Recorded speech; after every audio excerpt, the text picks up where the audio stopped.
Hello, I'm Bob Lewinsky of SUDT Gaming, and you're watching SUDT Academy. Today's topic is breaching. What is breaching?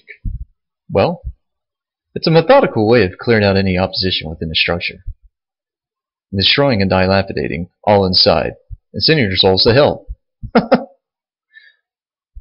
Let's go over a few examples, shall we? So let's go over the basics here. In this picture before you, we have a dynamic breach set up, where we have the strong side on the bottom right corner, and the weak side in the middle left on the opposite side. Before we go any further than that, let's go ahead and discuss what each role and responsibility is. First, it's important to know that the points of egress are known as fatal funnels. The reason they're noted for it as this is simply because there's so much fire going through that area. That's typically where the only place enemy contacts are going to watch.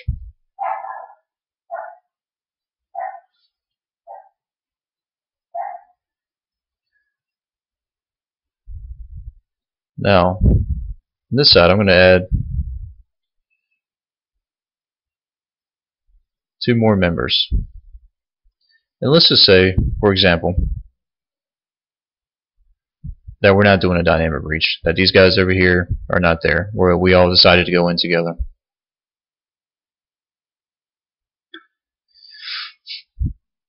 The first man in, your position will not always be the same. There's no set position, okay? You just have to realize where you are at the door at the time up.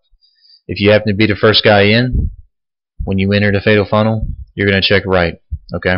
And you're going to continue going all the way down to that right. Once you realize there's no oppositions in this corner, you will continue to pace down the adjacent wall. Member number 2 will enter the structure, and he's going to check left. Once he realizes there's no contact, he's going to pace down the wall.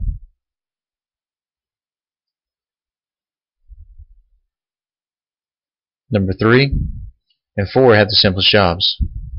Number 3 is simply going to go through the doorway and squat and create a fire lane.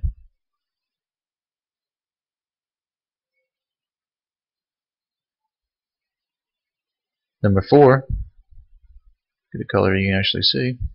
Number 4 will enter the doorway, and he's going to squat. He's going to come in, step to the left, and squat, create another fire lane. So within seconds, just with 4 guys entering, we have different control points within the same structure. A control point here, here, here, and here. Now let's say that you happen to be the first guy in, and that you do see the corner, the opposition in the left hand corner. It's important to know that you are not to engage that. If you come inside and you happen to see this guy in the back left corner, you need to let him go. Because again, your responsibility is the hard right corner. If you come in and you stop and engage this guy, and then the next guy comes in behind you, and the next guy comes in behind you, all within seconds, this guy continues to rapidly fire, that can result in a triple kill, in an unsuccessful breach.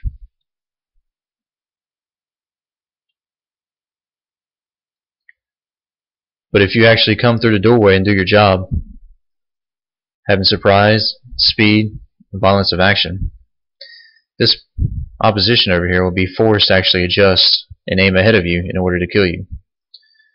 When number 2 comes in to check, and that corner is clear, number 2 will engage.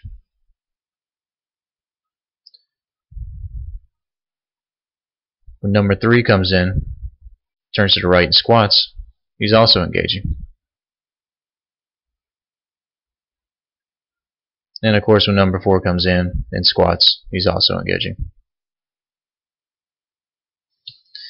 So even though this person may go down, he shouldn't be a medic, by the way. So keep that in mind as you run up to a structure. Medics typically don't go first. Even if he does get him, somebody will come back for the revive once everyone dictates that the room is clear and locked down.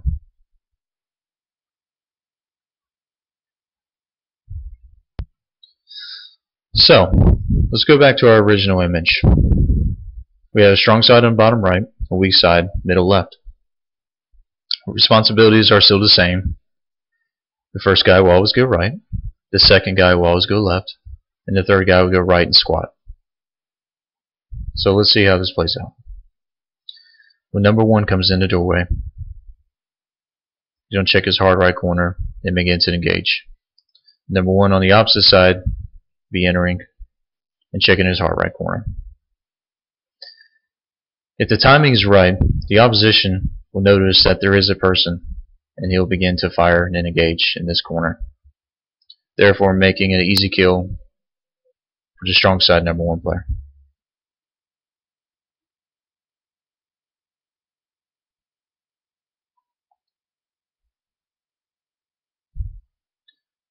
Now player number 2, again, just as a refresher, when he enters the doorway, again, he's checking that corner. If there is no corner, continue to pace the adjacent wall.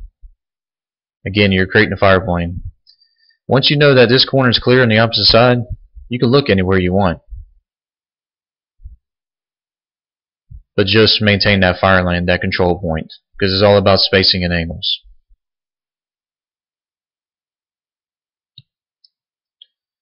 Number 3, again, you have one of the simplest jobs. When you enter the doorway, you're sitting and you're squatting.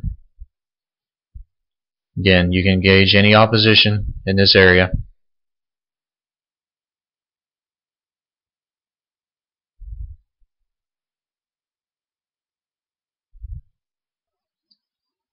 So we changed it up a little bit. Now we added a few more oppositions with inside. Here at SUDT, we definitely believe in the KISS method. Keep it simple, stupid. So with that being said, the responsibilities are all the same. So let's see how they play out. Number 1 will again enter the doorway. Number 1 on the opposite side will enter the doorway. Number 2. Number 2 on the opposite side.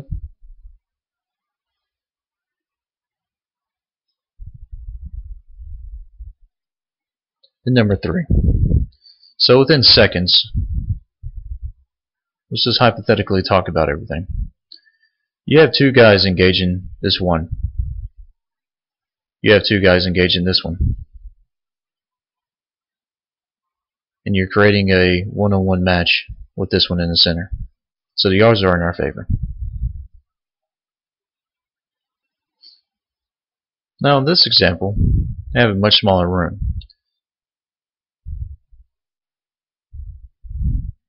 This is referring to an elevator breach.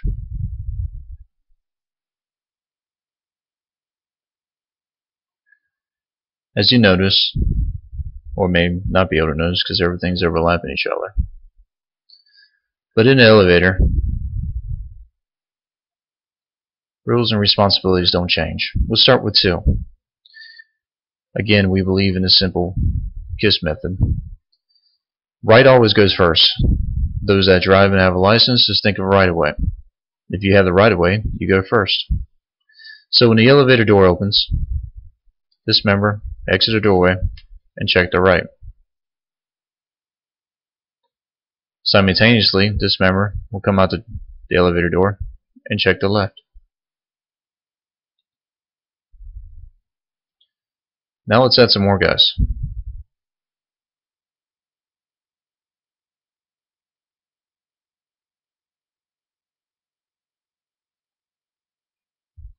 Remember in the back, when he comes, you're simply going to step and squat, clearing anybody at 12 o'clock that may be engaging the other 2.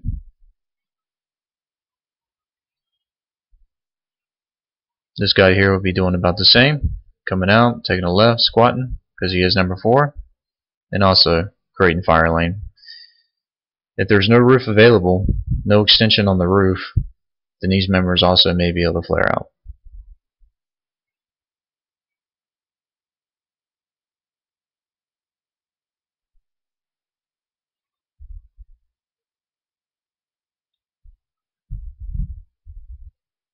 So there's enemy opposition on the roof. Everybody has a designated job and a role, removing any confusion or any thought process. First guy that steps out is coming to the right. He'll be engaging this second guy on the left when he comes out, engaging. And then the last two, engaging. Now if you happen to run into enemy contacts that are constantly using C4, it may be also good to change up your tactic and bring it in MAV. MAV can destroy the C4, and you can have a successful breach in the elevator all at the same time. So let's go over hallways, for instance. Hallways or any major roads or anything as such. Let's say there's enemies on both sides.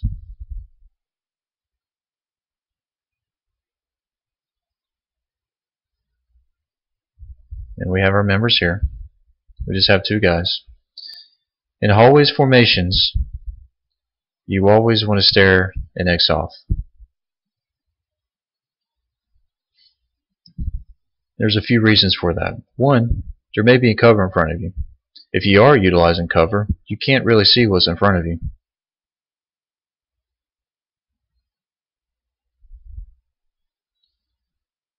If this enemy contact happens to come around a corner, this member on the left hand side is going to notice him again before this one will, just due to angles.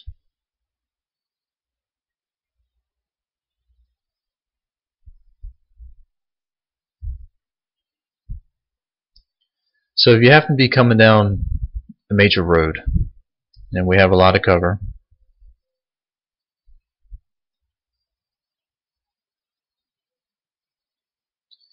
and you're doing squad bounding, say you have two other members that just came up here, you got another piece of cover up here, they just come up here.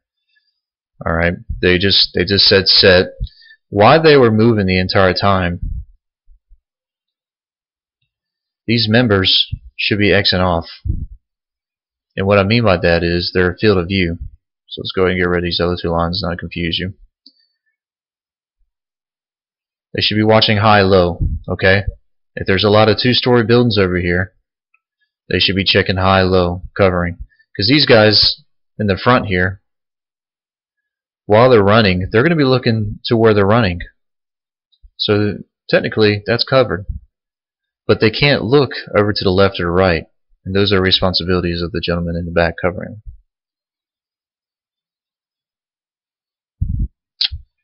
Alright, so let's take a second to look at the next image here in front of you. This is just a scenario base. If you ever hear the term broken arrow, what that means is that it's a methodical way of spawning in. So let's go ahead and start going into the scenario here. We have obviously heavy opposition, and they're all uphill. They actually have the advantage shooting down on us. So more likely there's going to be a few fatalities in the process.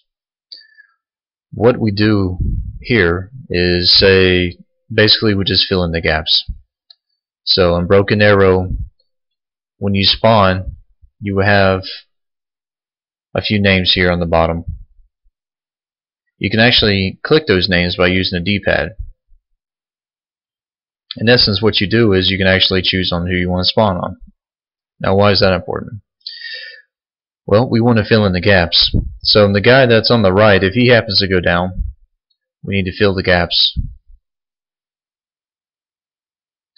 The guy that died in spawn needs to come back on the end. Alright? And the guy on the end, he already knows that his main responsibility is to kind of cover the flank of the left side. Meanwhile, the rest of the members are continuing to fight, and they have situational awareness of what's constantly going on around them.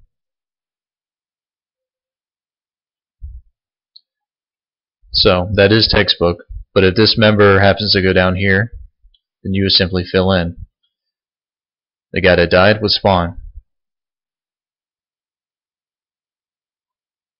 Vice versa. Guy dies here, Guy's dies here, you just fill in. Next guy spawns, fill in. And again, it creates a methodical way of continuing to fight to avoid any confusion.